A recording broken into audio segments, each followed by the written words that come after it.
Beto has said in the last few days that if your church, if your school is not teaching, gender fluidity and everything else, that you'll be forced to because the laws are changing.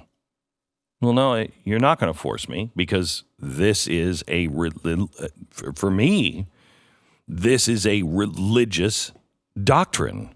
My doctrine of my church is that, and this wasn't just made up, this is 30 years ago, that gender is part of your identity, of your soul. There are no mistakes, and that male and female are specific, and they are assigned. You don't have to believe this, but this is what I believe. They are assigned when your spirit is created. And there is no mix-up on that. Now, again, you don't have to believe that, but I have a right to say it, I have a right to believe it, and I have a right to live it in public.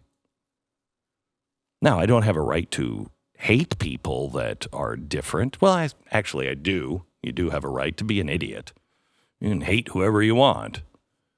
But that would be idiotic. It doesn't mean that I hate anybody.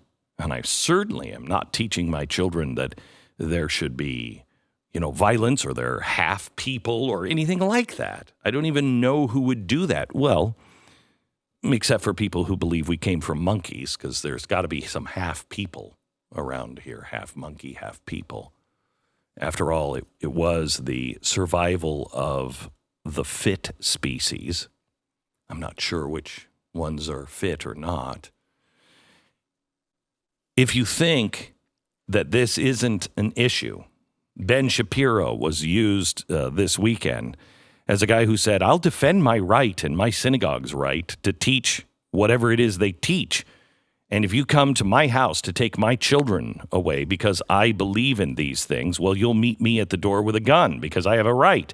And the left immediately freaked out. See, look at a gun crazy. This would be a red flag law if they have their way. Ben Shapiro would have his rights taken from him.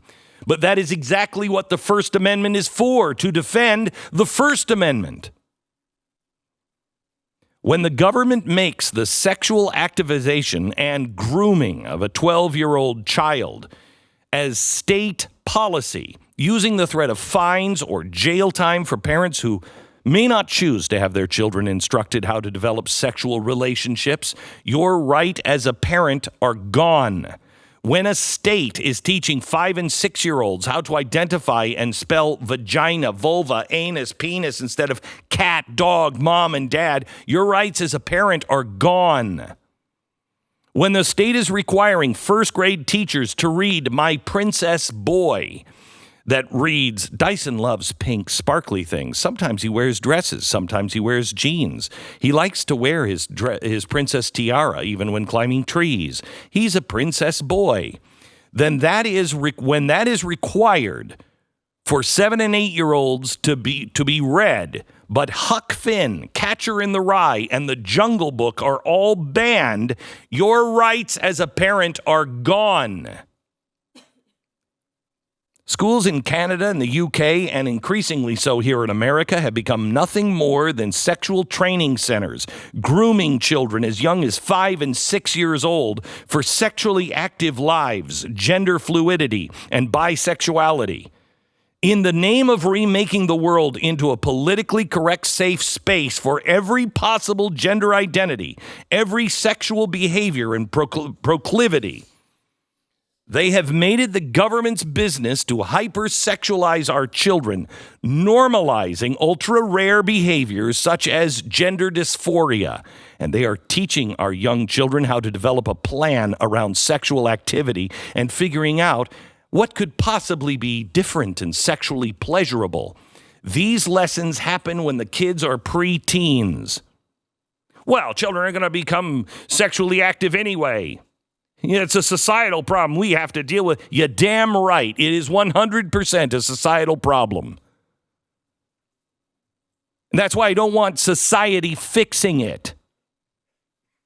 We have a problem in our society when we believe that by law, 10 and 12-year-old kids need to learn about anal intercourse as a way to not get pregnant, but not abstinence. It is a societal problem.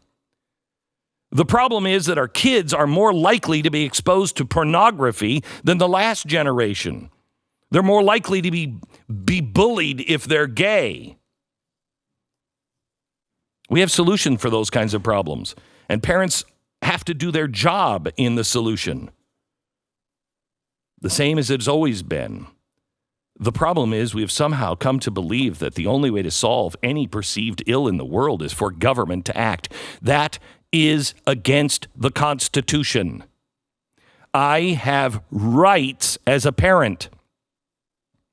Now, could churches and religions help provide a framework for understanding relationships, self-worth, sexuality, and love? No! That ghost in the sky, he's not real. Could parents determine the right way and the wrong way to discuss sexual feelings and urges with their kids? No! Parents might make their kids feel uncomfortable. Only in the scientifically based classroom setting can children freely discover and express their sexuality.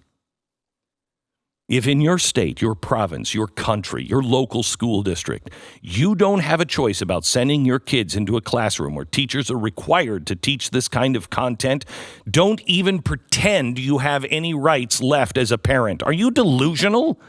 Have you fallen that far that we all somehow believe that somehow our duty as a citizen is to let our children be psychologically and philosophically molded by some government stooge into sexually active gender and sex orientation fluid agents of change? There are children. These are the people we've been working so hard to keep them away from their whole life. And now they're in a position of authority? I don't know about you, but as for Mr. Shapiro, I'm with you, Ben. I'm with you. Beto, don't show up at my door demanding my kids learn about developing a sexual plan at the age of 12, because if you do, we're going to have a serious disagreement. And you also have a serious disagreement with me and many of my neighbors about the Second Amendment as well. The Second Amendment is not there for hunting. It's not there for sport.